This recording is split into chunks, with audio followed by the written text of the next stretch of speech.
तर बघा आजच्या थालीमध्ये काय काय बनवलेलं आहे। ही बघा, ही खोड्याची भाजी आहे आणि डाळ वांग बनवलेलं आहे थोडं वेगळ्या पद्धतीने। आणि हे बघा जीरा राईस आहे आणि ही ज्वारी, बाजरी, नाचणी आणि गव्हाच्या पिठाची पौष्टिक अशी पोळी आहे आणि ही साधी दही आहे हे बघा।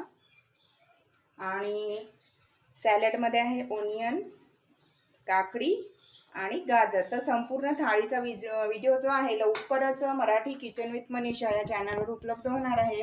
तर तुम्ही अजूनपर्यंत जर माझ्या चॅनलला सबस्क्राईब नसेल केलं तर लवकर सबस्क्राईब करा, मराठी किचन विथ मनीषा। हे बघा फक्त अर्ध्या तासामध्ये तयार होणारी झटपट थाळी, व्हेज थाळीचा व्हिडिओ तुम्ही नक्की बघा। आणि ही थाळी जर तुम्हाला आवडली तर लाईक करा आणि आपल्या फॅमिली फ्रेंड्ससोबत नक्की शेअर करा।